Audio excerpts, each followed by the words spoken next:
Welcome, everybody, to another episode of the Chronicle podcast. I'm your guys' host, Dakota Morgan, coming to you from Phoenix, Arizona. Today on the show, we have Clay Chapman, a wonderful writer of many comics that you know, some film work, novel work, all the jazz like that. Clay is on the show today, and boy, it is a show for you guys. We talk about his work, you know, with comics, working in different mediums with the novels and stuff like that, but we also talk about our Comic-Con spoofs, to say the least here, and, you know, and animal stuff as well, shockingly, as the guy who works with animals in comics. Than I do and such, but you know, we talk about that. It's a very interesting episode for you guys. You'll learn a little bit, you feel a little bit, and I think you're gonna laugh a lot of bit. So thanks everyone for tuning in. Make sure you guys subscribe for the new episodes of the podcast. We're planning on releasing every Tuesday now, so every Tuesday make sure you guys subscribe on Apple Podcasts, Stitcher, Spotify, comicchronicle.podbean.com, or wherever you guys are listening on your third-party apps, you little Pirate Bayers out there. And of course, you know, as well, folks, I'm on YouTube, Dakota Morgan, if you want to catch older episodes of the show, the video games I do, dinosaur stuff, and toys, and on Twitch, when you catch me live, raw and uncut, Coda Rex 97. Beat Coda Rex 97. You guys rock. And of course, folks, make sure, you know, if you enjoy it, like I said, do subscribe. It helps out greatly when you do that. And of course, if you are listening to this, be sure, I'm just gonna say it now. DM me for the sketch wallets, okay? DM me for the sketch wallets on Twitter, Instagram, either one, whatever you want to do. If you do it, we're really hoping on this. Just you'll find out later in the episode. Thanks, everybody, and without further ado, though, instead of me rambling on like a blimmering damn idiot, let's get on to my talk with Clay. Oh, please don't tell me. We love you, Skype. We love you, technology. You're gonna work. If you say you love it, it works. And we're working. Clay, good man. I want to say thank you for taking your time out to the show today. Hey, thanks for having me on. Of course. You mentioned it beforehand, and I've never put it together, is the show is comic book writers and their pets. And I never really thought about it like, yeah, we talk a little bit about pets on the show. That's perfect. I mean, it's like it kind of sells itself at a certain point, right? It's true, but I have about 4 years of the show that I gotta really change the marketing on. Like, oh God, on almost 200 episodes of it too. Oh dear God. 200, wow. Yeah, 204 years. Like time, there's been things with time recently with comics that people are like, oh, this book came out 15 years ago. Or, hey, remember New 52? That's almost 10 years old now. And I'm like, like, wait, what? Yeah, you're the elder statesman with your podcast. No, I don't want to be that. You're no. old man podcaster. No, there is old man podcasting out there, Clay. There's definitely there's guys in their 70s who are doing comic book podcasts, and I've listened to a couple of them, and I was like, these guys ain't too bad. You know, it is kind of what you expect. To each their own, and as long as there's someone listening, I think it's all worth it, right? That's true. It is pretty true. I mean, even if you get like 2 listeners, like it's still worth it in my head. Like, you gotta like it's fun having conversations with people, man. Like. Yeah. People, I was just reading a review the other day on this. Like, get good reviews and bad reviews on the show, and people were like, "This isn't the correct way to." There was actually one a few days ago. I'm remembering it now. It was like, "This isn't the correct way to talk to people on your shows." And I'm like, "Laid back," and they said, "Yeah, you should never be laid back on a podcast or an interview or anything." I'm like, "Buddy, what the really?" Wow, that's intense. Yeah, well, like, wow. Yeah, my mom will be listening to this, so will that's she? At least one listener right there for you. So your audience has just expanded twofold, tenfold, 100-fold. I mean, I'll take it. Shit, my mom's never listened to this show ever in her life, and it's 4 years on the show. So I mean, hey, amazing. Now I have to make sure my mom listens. I'm gonna bug her about it. Like, hey, I gave you a shout out, Mom. It's a really good one. This is the one, Mom. Listen to this one. Yeah, this is the one. I've done plenty of others, but this is the one, I swear. Oh, my God. I mean, and you know, I know, like I said, it's an honor to have you here, man, because there's people who I get on the show that I know are probably pretty busy, and you probably are pretty busy. I mean, I don't know. No more, no less than anybody else, I guess. I feel like busyness is a bit of in the eye of the scheduler, but you know, I don't know, try to keep out of trouble, you know. It's definitely one of those things where, like, working, trying to tell stories, maybe someone out there is reading them, so maybe I can't complain. Maybe we got the 2 people. Yeah I mean, you're always hoping, you know, there's at least one person who buys an issue. There's one Yeah. person who clicks it and looks at it like, or watches it too. Well, Lord knows I end up buying. I try to. I'm a habitual collector of my own stuff. So like Really? well, I mean, yeah, I am not too proud to admit that I shamelessly collect everything that I write. The like even going to the lengths of like doing the variant covers or the even the like Oh, translations because like I feel like I don't know, I have so little to be proud of in this world. oh God, And no, Clay, if no. there's something so exciting, I get the thrill. I love it when I see something that I wrote kind of make its way into publication. And if Mm. it's out there in whatever form, I feel like I don't know. I want to convince my kids that I'm actually doing something with my life. So when I die, they'll look through my office and they'll find this kind of reams of comics, and they're like, "Oh my God!" Like now we are basically the kind of the gatekeepers of all of Dad's crap I that he I wrote while do, he was alive. but there's a story that's gonna happen in the future because you said the translations, and it's gonna be one of your things, but it's only in Russian, and the kid's gonna be like, "Look at this! It's one of Dad's things. It's a book. Oh, what is it? I don't know. It's in Russian. Ah, toss it. Fuck it." Yeah, And yeah, it's gonna be like, totally. "Well, shit." I mean, I don't know. Like Marvel does a great job of there's so many kind of versions of like Italian, French, Spanish, Yeah, German. Like I've it seems cool though. That seems like something I would actually want to get to. I'm with you on that. If there is like a German translation of a book, one of my books, I want it. Like, can yeah, someone please send me this? I would really love one. yeah, totally, right? Like that's something to Yeah. be. I don't know. I still I don't know. I get the thrill, and maybe it's because I don't uh write enough to kind of burn out or get the fatigue of it. Like it's a Mm, um I would say, where am I on the totem pole? Like mid to low, low to mid, like low to mid. I not. I mean, I give you higher than that. medium. Let's say middle. Medium. I'm in the Okay. middle. I'm not a Bendis. I'm not a Steve Orlando. Like Mm. I'm in the place where like I maybe get to write a handful of comics every year, and somebody out there like God bless Marvel and their editors when they say like, hey, we need somebody to write this thing. You want Yeah. to do it? And I'll just be like, yeah, let's do it. Yeah, no problem. Thank you, Marvel, for calling. Like, Yeah, yeah. shit. No complaints here. Still never got a Marvel call yet, though. But that's fine. Wait, I'm Oh. wait. No. It's not. I have said it on record numerous times. Like, I know the company that I work with right now. Like, I got 7 books with them. We're doing this launch thing in December. I can say that. Oh, So damn. I can say that. So we're doing a whole print thing going on. I can't say too much more. They're gonna kill me. But like it's a thing, and people have read the books online for a while and stuff too. But it's a thing. I've said it on record numerous times. If I never get a DC or Marvel call or an Image or a Boom or anything like that, I'm okay with that. Yeah. You can still call me, guys. I'm okay with it. Let me make that part very clear. But if I don't get the call, I can live with myself with that. Like, Yeah.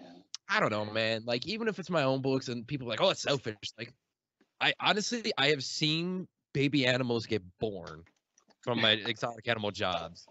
And I've cried more at my own books when I've seen the art. And I'm like, yeah, like I get the same, well, not more, but the same level of like excitement, as you know perfectly well. Like when you see something that you write on, which is fucking words, come to life, man. And like I cry Yes. at every issue. Every Yes. issue is something I cry at. I mean, I think it's safe to say that like anything, no matter who's putting it out there, no, even if it's yourself, like I feel as if we live in a world now where the ability to put your stuff out there into the world and other people engage with it, find it, read it, like that's I don't know. That's pretty goddamn amazing if you ask me. So I Yeah. think that like whether it's Marvel or not, I mean, at that point, all you're basically saying is like, what's the reach, what's the bandwidth of it? And Mm. I I feel like the lion's share of stuff that I'm probably the most proud of was read by the least amount of people. And conversely, the stuff that I love to read is not necessarily in kind of wide distribution. Like the bands I like to listen to, the movies I like it's not, they're not like, when you kind of put them in that weird bracket of like, well, what's the stuff, the movies, the books, the comics, the music, the writers, the authors, like who are the things that matter the most to me? Like who's changed my life?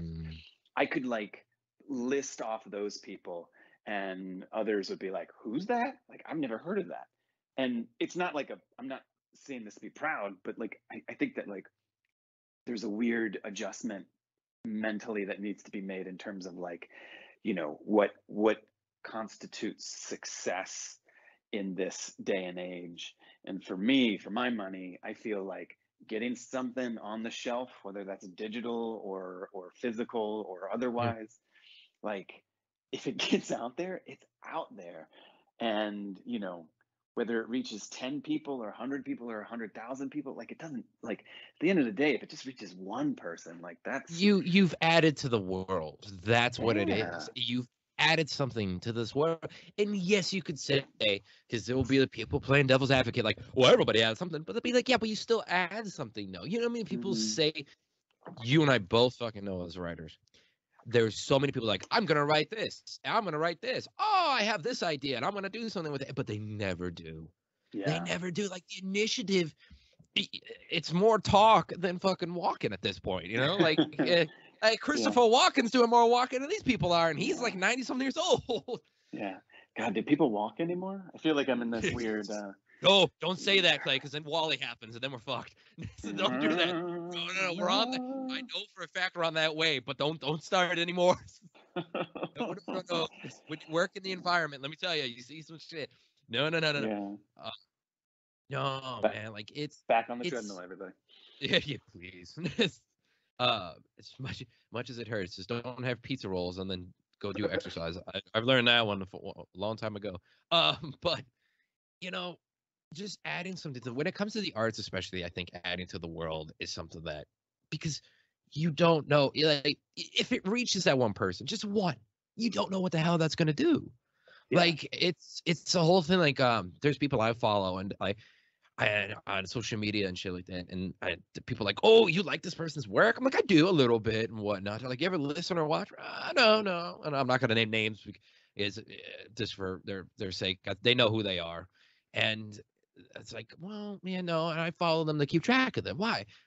Because they told me the reason why they're doing what they're doing is because of me, and like I get a lot of shout outs from them and all sorts of other shit like that. Like I just want to see how far they're gonna go, and I want to see what they're gonna do, because it's like I was a part of that. So being a part of something that changes somebody, to create a show, to make a movie, to write that script, to draw that picture and shit like that, man, or to chase that job, like it makes you just happy. It is a wonderful, beautiful thing.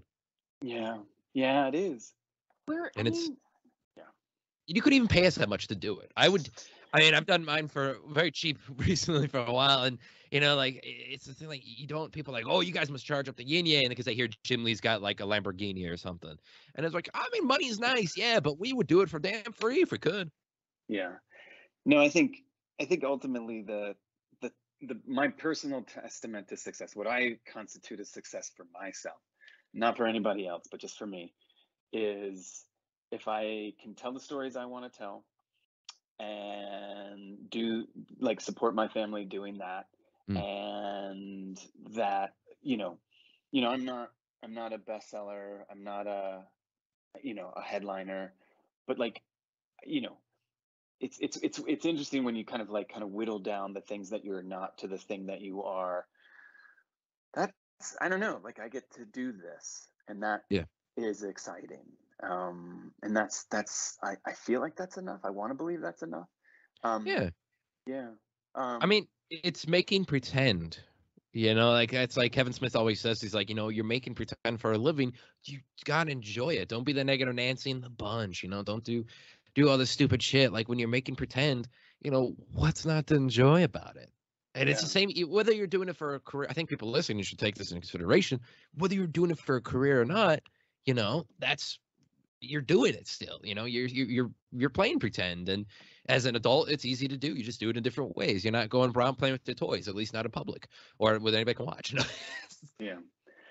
Do you feel like with your own writing, getting it out there, like do you then engage with your readership? Like, are you talking to the people who are reading? Yeah. Very much so. I know people who don't do that, and I don't know how that works. Especially in social media, how do you not, like, people reach out, people tweet at me or whatever the hell, send me Instagram messages or private message me and stuff, like, people who I haven't talked to in years from Illinois, where I used to live, like, they'll reach out and be like, hey, I saw when you put a few panels of your book out, like, this is amazing work. It's like, oh, thanks. It'll be like, they're like, I'm a fan, we're gonna get more and stuff. It's like, how do you not engage with them? Like, if you do, though, that's the other question. Do you engage with readers? Yeah. Any chance? I mean, I feel like, I mean, anyone, I feel like I'd be blessed if anyone wants to talk to me. So like, that's the thing.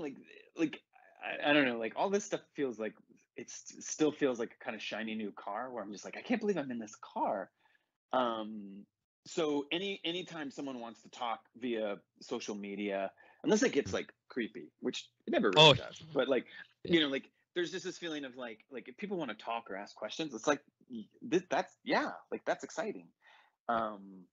And I don't think that many people do, but every so often it happens, and it's like, oh wow, this is really cool. I think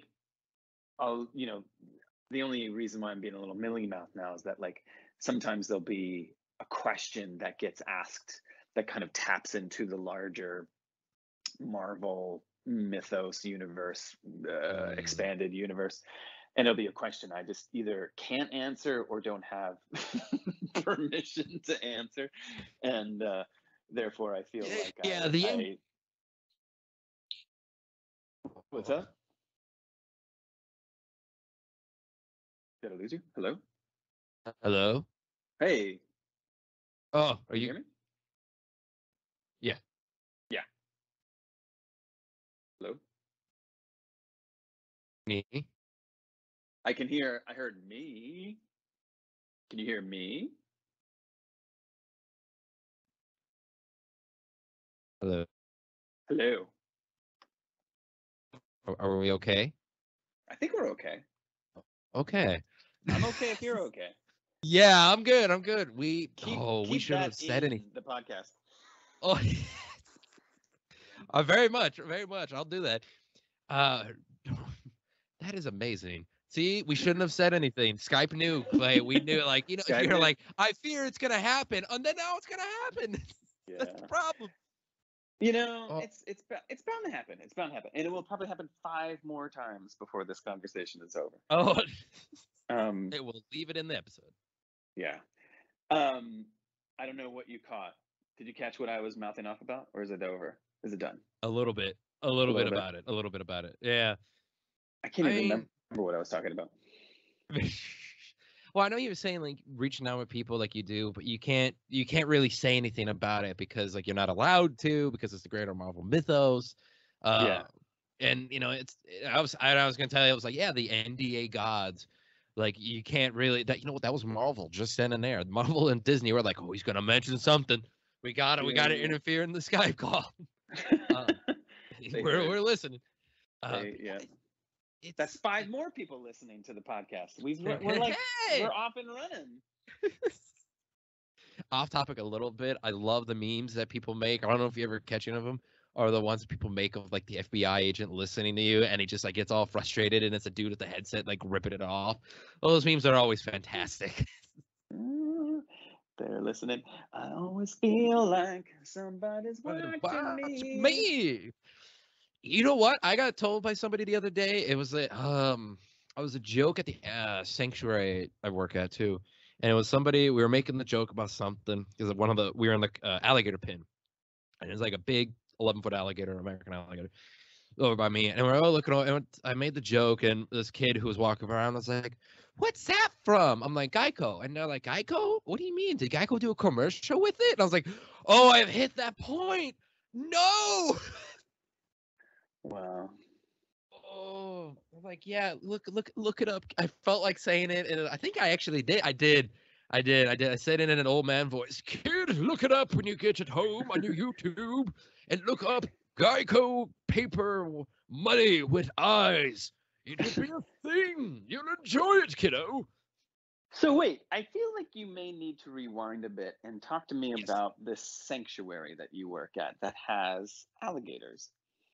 I'm happy to talk about it. Sure. I mean, I do comic book writing, the podcast, YouTube, Twitch, and then one of my jobs includes Exotic Animal Hospital as a vet assistant, and then I do job also at the I go volunteer and work over there at the Phoenix Herpetological Sanctuary, which is like a rescue center for animals and also a surrender center too. It's a big like wildlife preserve. Imagine Jurassic Park is really what it is, because we got like 30 something crocodilians, big and small, from all over the Mhm. globe that we've confiscated. We got Venom House.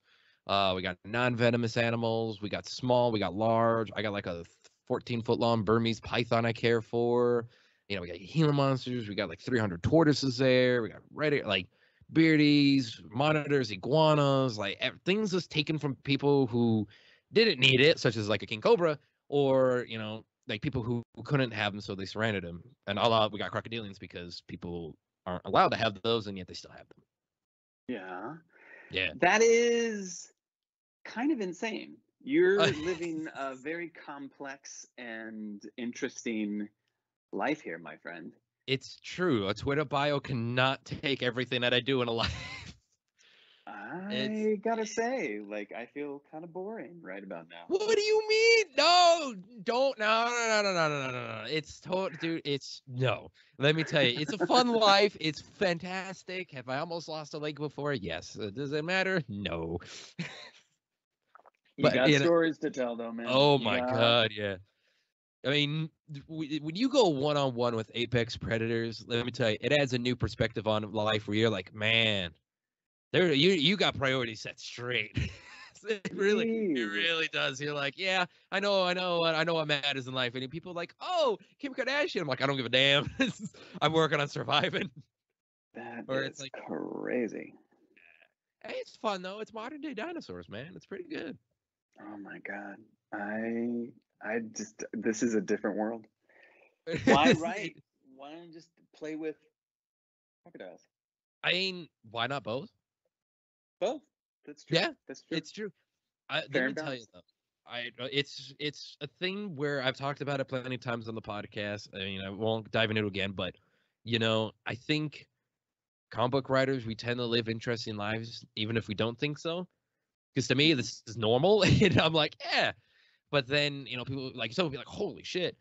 But then you also have the thing where it's like doing weird things in life helps you write so much more, to say Mhm. the least. Like I think it also helps as a writer or even an artist, like going out there, and maybe if it's not like a daily thing you do, but like once a month, you know, go take a long hike, bring a journal with you. If you're an artist, bring that new sketch wallet. That's a thing apparently, which is really cool.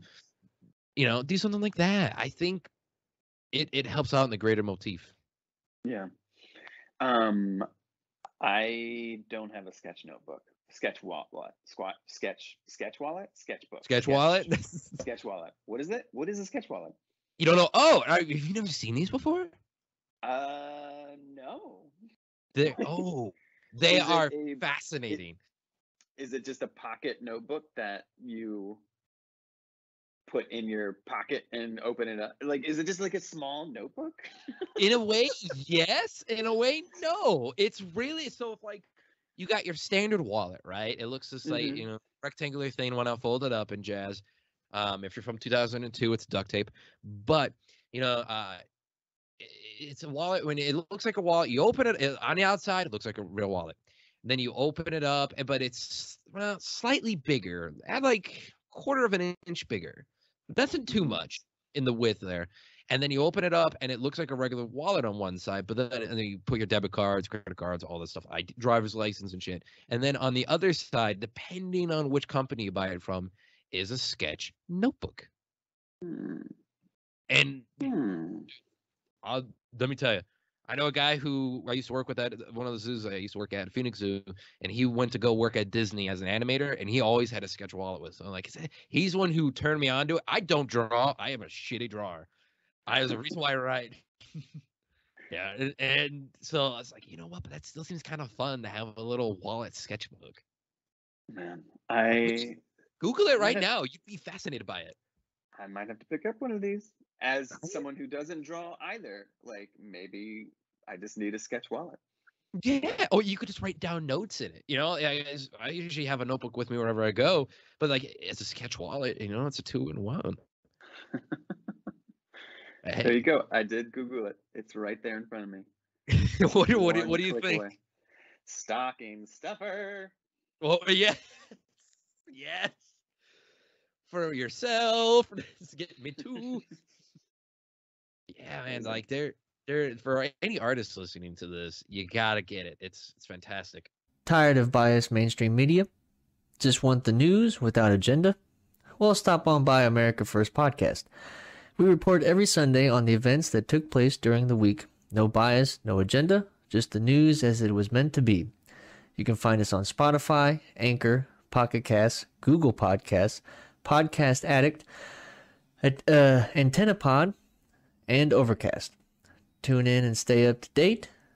Also, you can follow us on Twitter at capital S, lowercase CMBAG, capital N. Just type in America First Podcast. We're there. Got plenty of episodes for now. We update regularly, as I said.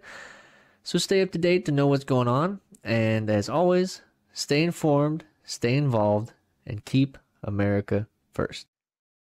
We got our plug-in. Now you're gonna get a bunch of sketch wallet swag delivered to your door. Amazing. I've done partnerships before, but I've never gotten any swag. I shit you not. I even teamed up with HBO Max for Doom Patrol for season 2 and had on some of the actors on there. And I asked, I said, oh, could I get some of the like HBO swag? It was HBO Max was the thing. It was still HBO at the time. And I was like, oh, can I get some of the HBO swag? And like, some really cool HBO Steve stuff, help promote. I'll make some videos and all that jazz. Or maybe some really cool Doom Patrol show stuff. And I said, no. Like, what do you mean? But you can have the guest here on the show. And I'm like, all right, it's still a win. But okay. Yeah. I mean, yeah.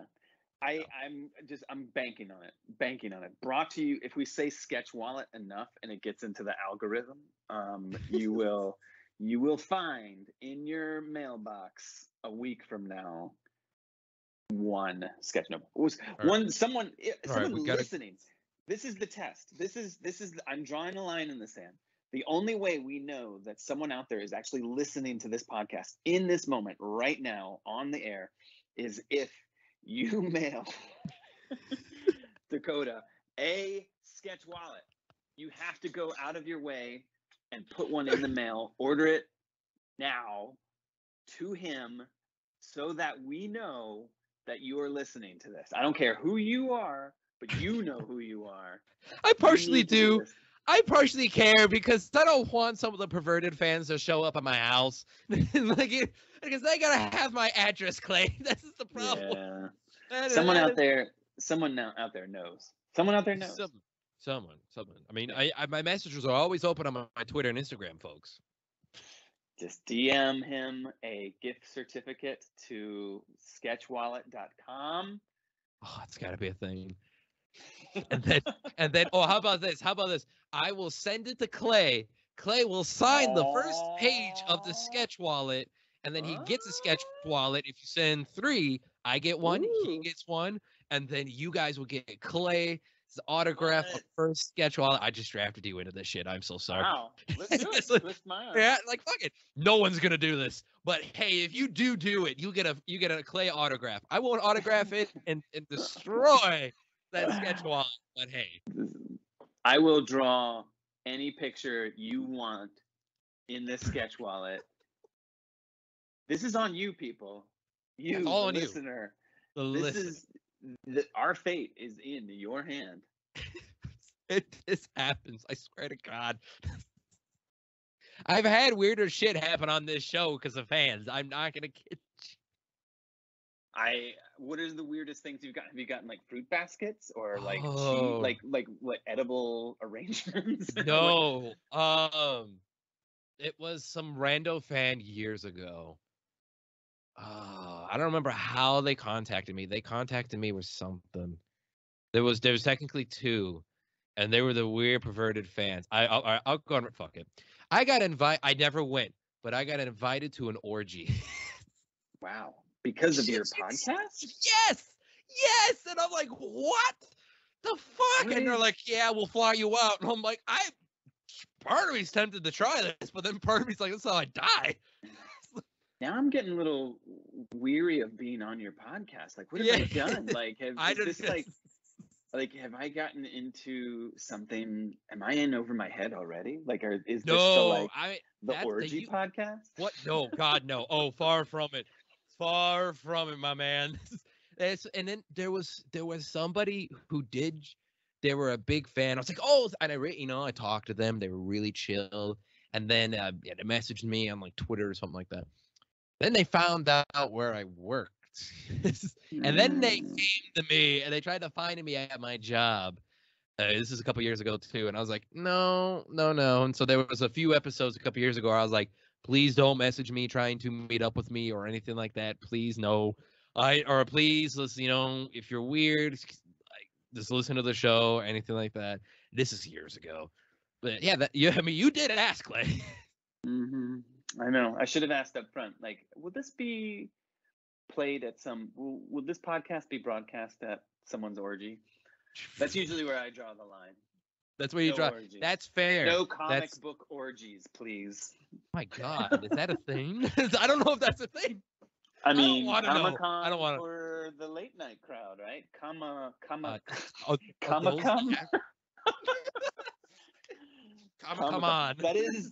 That is the. You said all go, so like this just ramped into NC-17 territory. So, but like Comic-Con is the like Comic-Con for porn. Like, is there like a how they do the like? There's already porn conventions, Clay. There's already happening. I know there's porn conventions, but there's like the porn spoofs, like.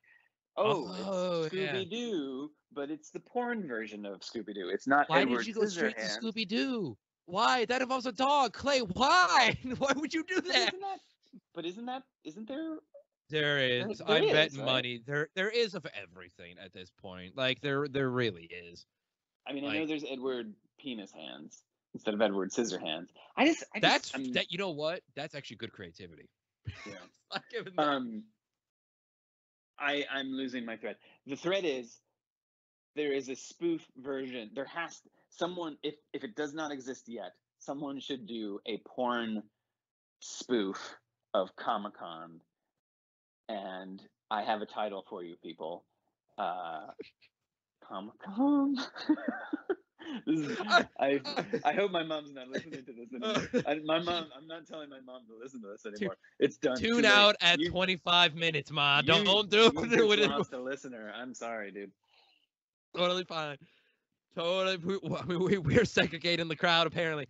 I mean, the problem is both you and I have worked in film, so everyone's going to be like, why don't you guys do it? Like, no, we're not running it. Nope. Dear listeners, after you send us your sketch wallets, please make a porn spoof of Comic-Con. And it must be named Comic-Con. Executive producers, Clay Chapman and Dakota Morgan. Like, who the fuck? Oh, dear. No, because then they're going to put it on IMDb, and then we're both in trouble. Then we're both screwed. It's like, oh, God, no. I guess there are worse things. No, maybe not. I mean, there are some worse things, but this may be up there. You know what This though, is publicity wise, would do very well, both of us. Clay McLeod Chapman, executive producer on Comic-Con, Comic-Con. is appearing at Comic-Con. Chapman will no longer be appearing at any Comic-Cons in the near future due to his involvement in the porn spoof Comic-Con. But he will do his own Comic-Con at all. Oh my god. Oh, it's fantastic. I mean, I know. Segue. Let's segue from that. I know the podcast used to. I think it still is played. New episodes when they get played. One of the old animal hospitals I used to work at, that was an oncology center. They actually play it on the loudspeaker whenever there's a new episode after hours, when all the patients leave during when the closing hours of the hospital. And it started when I started working there, and I found out I had the show, and then apparently they keep doing it. So that is known. Shout out to everyone at Arizona or Integrated Veterinary. And apologies. I apologize. No, sorry. No. Let me tell you, man. Oh, there's no patients there or patient parents. It's all the workers. And let me tell you, people who work in the veterinary hospitals are the most laid back people you will ever meet. I guess I believe it. I believe it. Yeah. Sure. I mean, you got to think, man. Like we see some weird shit, you know, like, and we get covered in feces and blood every day. Like, you know, it's not a day unless you get covered in feces and blood. So, you know, we tend to deal with a lot. So the weirder things don't faze us anymore. Pisha. Yeah, for sure. We are 33 minutes in here, so I guess we should talk about some of your recent work, I guess we should say the least here. I mean, what would you like to talk about that you can talk about it, Clay? Because fans are obviously going to want to hear about it. It's just, you know, probably should be somewhat professional after the Comic-Con.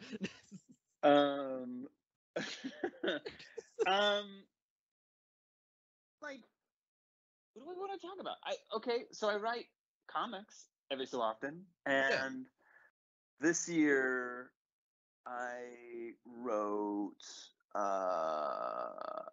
something. I contributed to Marvel's Extreme Carnage summer event, which I guess ended back in, what was it, September or August or something like that. It was like an 8-issue symbiotic blowout for all you Venom fans. I also wrote, starting last year that dovetailed into this year, a comic for Boom called Origins. And the trade paperback for that actually just came out, golly, like a week ago, 2 weeks ago, a few weeks ago. It's been a good couple of months. Yeah. I mean, like, yeah, it's been great. I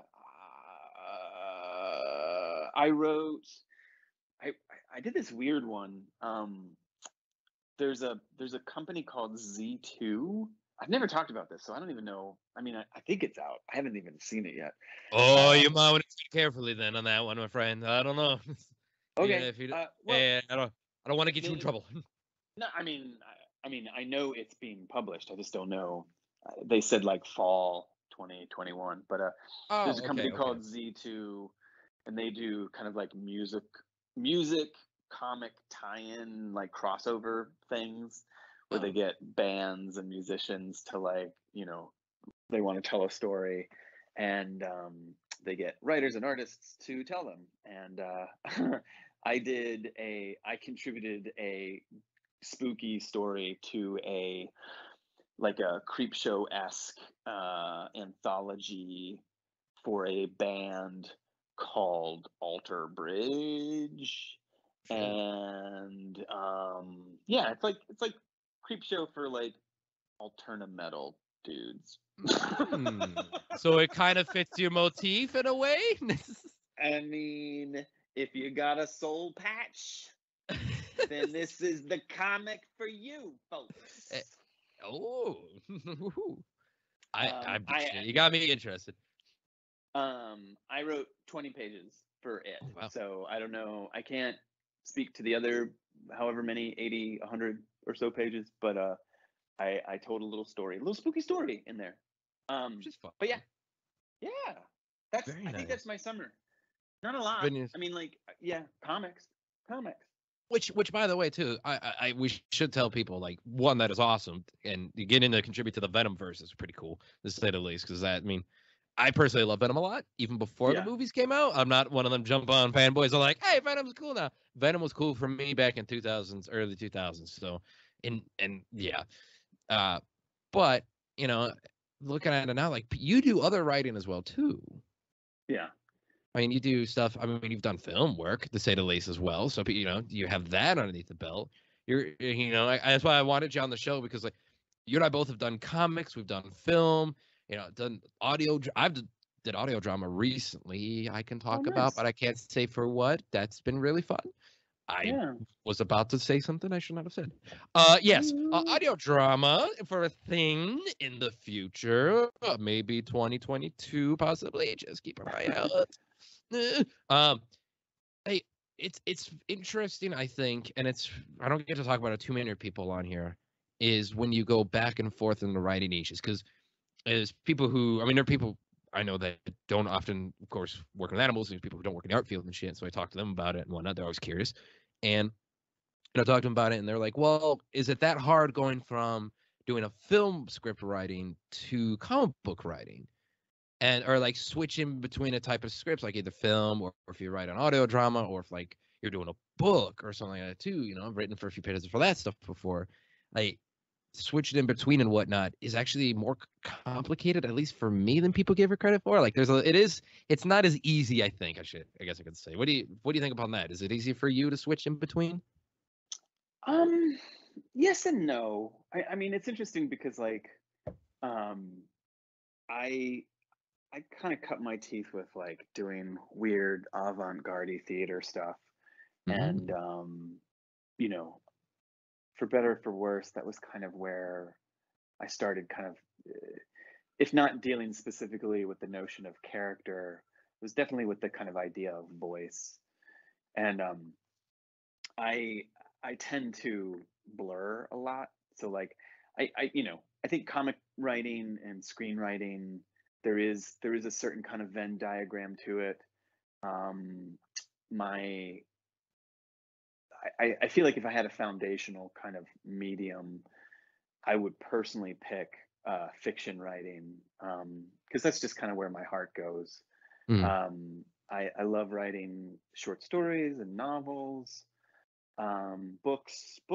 I'm kind of a book person. Like I like the physical kind of the Like media. book, I guess we could say. Or are you saying like a novel or comics, or in general, like all of them, both? Or I think both. I mean, like, both? I mean, when I say physical media, I just love the idea of like holding on to something. Very much. And Oh yeah. yeah, Turn into the pages and such. yeah. So book publishing and book writing is very kind of near and dear to my heart. But so like earlier this year in April, I had a new novel come out, and like it's exciting, and working on a new one now that'll be coming out next year, and it's all the life kind of like shifts in these movements of like working on one project and then kind of putting that into the hands of the powers that be, whether that's my editor, whether that's a producer, like whoever needs the work that I have done. Like when I give it to them, it's kind of like, and now I get to kind of shift my attention to this other story that I really want to tell.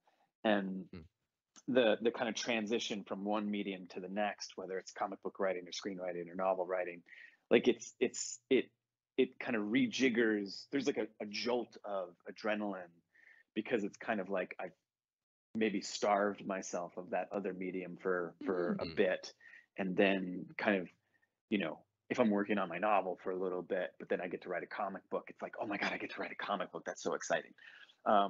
Or like, oh my god, I can like put down this comic book and start writing a screenplay. Like the kind of spinning of plates, or the kind of alternating of different mediums, gives each particular medium its own kind of shot of enthusiasm for So me personally. you appreciate the variety of it, like the variety, Yeah. yeah, like it's which not wrong. It is something to appreciate because I mean each one is its different form Yeah. that you got to respect and enjoy and such like that. I like it. I mean, Yeah. don't get me wrong. I do enjoy switching between two. I really do. I don't hate one or more than the other, or I don't like one more than the other. Don't hate any of them, but it's the thing of being able to change and do different things with it. Like there is perks about doing a novel. There's perks about doing a comic.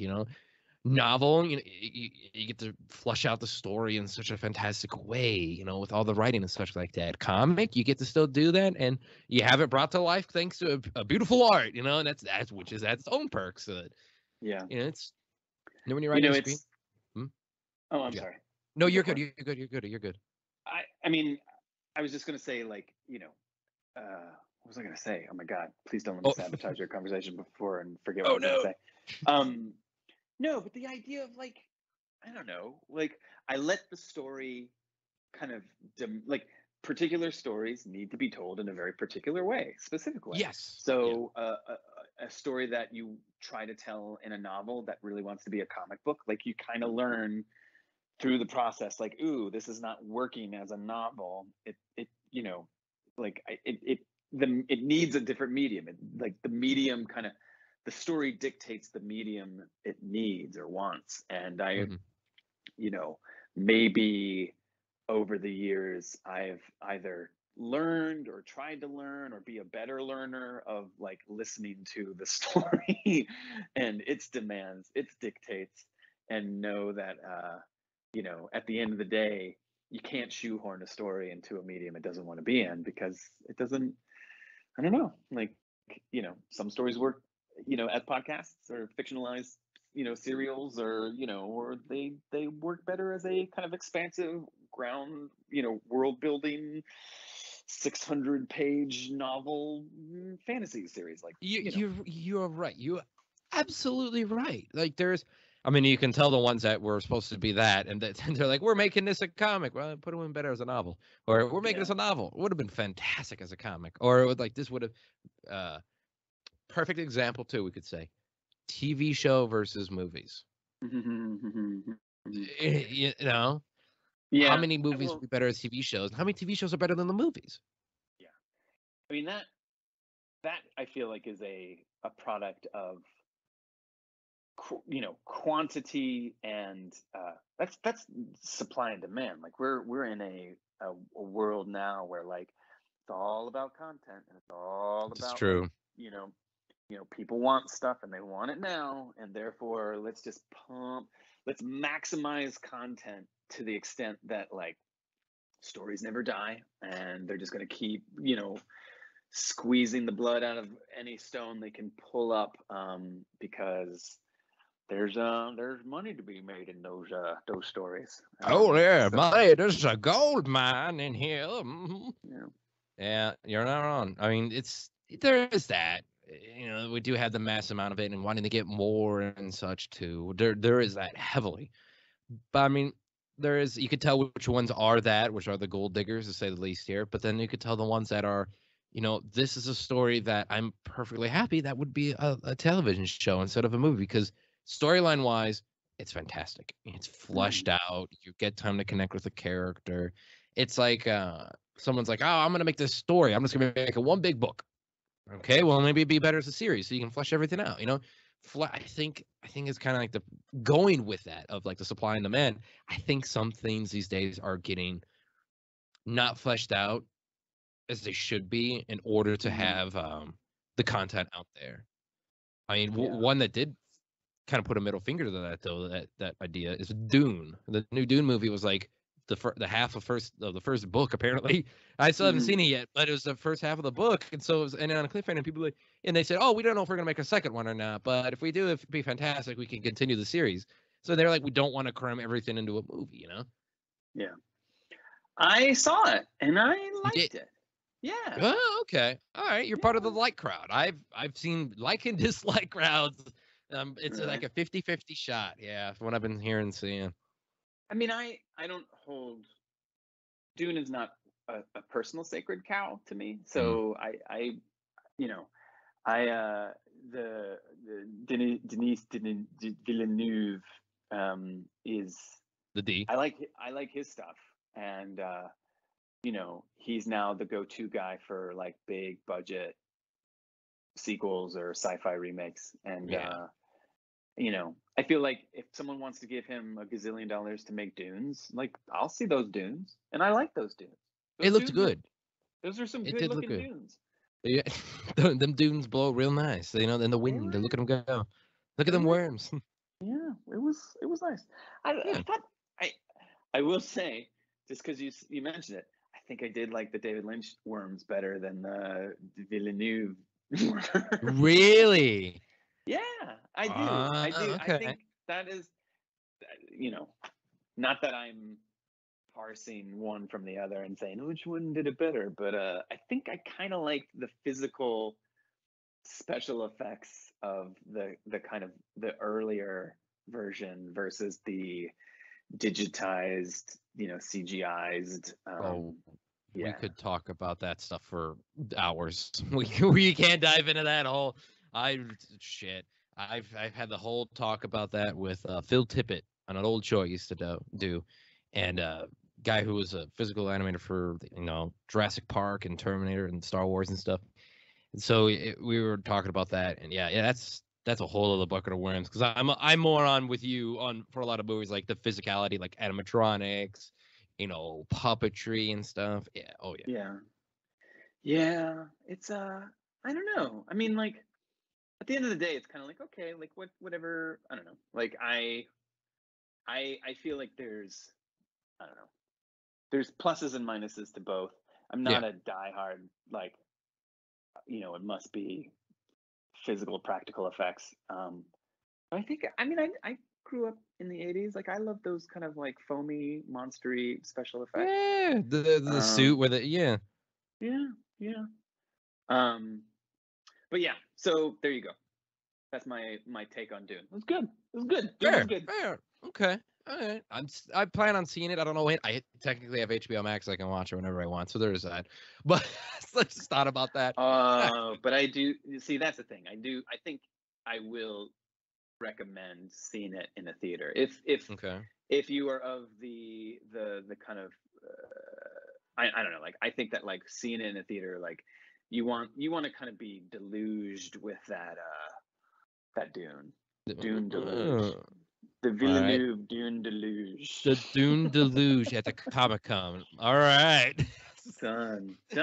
We're on a roll today. Oh, we'd make so much money.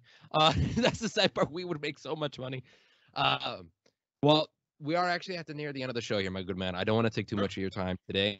Because I did say it was not going to be over 60 minutes or anything like that, too. Like I said, I'm a man who's respectful of people's time. Aw, thank you. Even for that.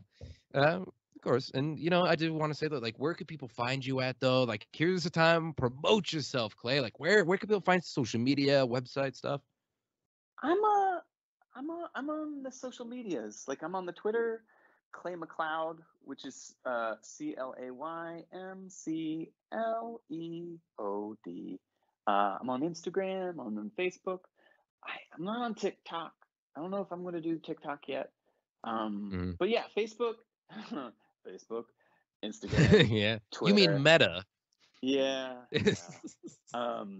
Those are the things I have a website, and that's claymcleodchapman.com.